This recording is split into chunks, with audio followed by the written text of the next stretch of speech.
मान लो हमारे पास एक प्लैनेट है और उस प्लैनेट पे जो एस्केप वेलोसिटी आती है, एस्केप वेलोसिटी की वैल्यू कितनी हो जाती है? Under root of 2gm divided by are.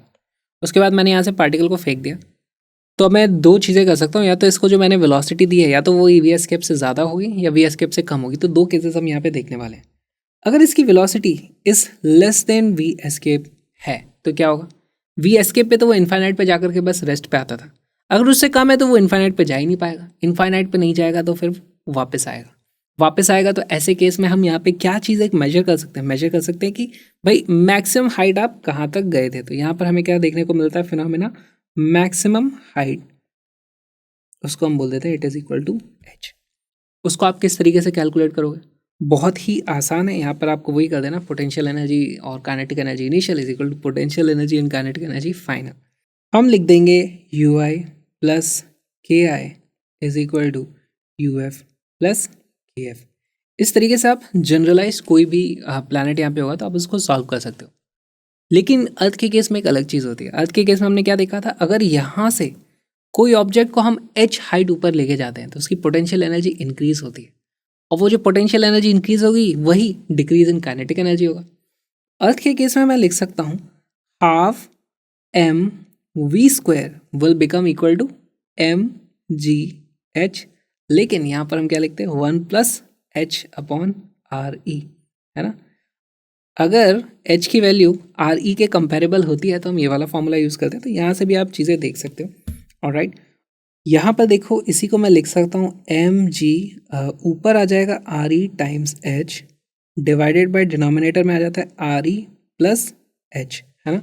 यहाँ पर नीचे मैंने एलसीएम लेकर के आर ई को ऊपर डाल दिया, और ये एम जी आर ई जो होता है इसी को हम जानते हैं, इसको मैं इक्वेट कर सकता हूँ हाफ एम वी एस्केप के स्क्वायर के बराबर। तो इसी को मैं क्या लिख सकता हूँ? This is equal to half M V escape का square multiplied by H upon R E plus H. यहाँ से मेरे पास एक सिंपल सा रिलेशन आ जाता है, उसकी वैल्यू क्या आ जाती है? V square upon V escape का square is equal to H upon R E plus H. तो अगर आपको याद करना हुआ तो इसको कर लो, नहीं तो ऐसे कोई याद करने की ज़रूरत नहीं। आप हमेशा इस इक्वेशन का यूज़ करके एच की वैल्यू हमेशा पता कर पाओगे, नहीं तो ये तो आप हमेशा यूज़ कर सकते हो। ऑलराइट, अच्छा दूसरा केस क्या हो जाएगा? दूसरा केस, जब मैंने वेलोसिटी जो दी उसकी वैल्यू एस्केप वेलोसिटी से ज़्यादा है, तब क्या होगा? अगर एस्केप वेलोसिटी के बराबर वेलोसिटी दे देते तो इनफाइनाइट पर जाकर के उसकी काइनेटिक एनर्जी जीरो होती थी, बस वो बेयरली इनफाइनाइट तक जा पाता था।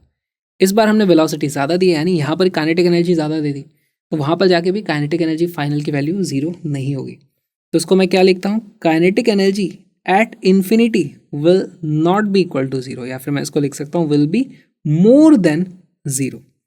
इसका मतलब वहाँ पर कुछ इसकी वेलोसिटी होगी। अब यहाँ से आप चले गए इनफाइनाइट डिस्टेंस पर और आपके पास कुछ वेलोसिटी है, तो उसको क्या बोला जाएगा? इंटरस्टेलर वेलोसिटी इसको बोल दिया जाता है। तो हम बोलते हैं वी इन्फिनिटी, या फिर उसको बोल दूंगा Interstellar velocity. We infinity will be more than zero. तो उसकी कैलकुलेशन किस तरीके से करोगे? हम इसी इक्वेशन को यूज़ करेंगे। तो देखो हमें क्या मिल जाता है? हमें मिल जाता है इनिशियल पोटेंशियल एनर्जी कितनी थी? -GMM upon R, plus kinetic energy कितनी थी? Half M V square will be equal to final potential energy zero, और इस बार फाइनल काइनेटिक एनर्जी हो जाएगी हाफ एम वी इन्फिनिटी का स्क्वायर। यहाँ पर m से m सारे के सारे कट जाते हैं, और हमारे पास v इन्फिनिटी का जो फॉर्मूला जाता है, जिसको इंटरस्टेलर वेलोसिटी भी हम बोल देंगे, उसकी वैल्यू आ जाती है under root of V square minus 2gm upon R. तो यही हो जाता है हमारे पास आंसर, इस तरीके से आ जाता है। और ये 2gm अपॉन आर क्या होता है? हमारे पास एस्केप वेलोसिटी क्या होती है? Under root of 2gm upon R. तो ये बेसिकली ये वी एस्केप का स्क्वायर है, तो इसी को आप लिख सकते हो under root of V square minus V escape का स्क्वायर। इस तरीके से भी आप चीज़ों को रिलेट कर सकते हो। ग्रेविटेशन का ये जो छोटा सा वीडियो आपने देखा, एक्चुअली एक छोटा सा पार्ट है एक छोटे से क्रैश कोर्स का। एक महीने में 2-2 घंटे की क्लासेस होंगी और उसमें आप कंप्लीट फिजिक्स को कवर कर लोगे। हर एक टॉपिक को कवर किया गया है with relevant questions. Link is in the description, उसको ज़रूर चेकआउट करना। साथ में मेरे व्लॉगिंग चैनल को भी ज़रूर सब्सक्राइब करो, ताकि हम मिले व्लॉग्स में या फिर अगले वीडियो में, कहाँ जहाँ भी आ जाओ, प्लीज़ सब्सक्राइब करो। और मेरी आपसे रिक्वेस्ट है, कुछ ना कुछ कमेंट ज़रूर कर देना, कुछ भी कमेंट कर देना यार, कुछ तो कर दो, नहीं तो यूट्यूब की गहराइयों में डूब जाता हमारा video. Thank you so much.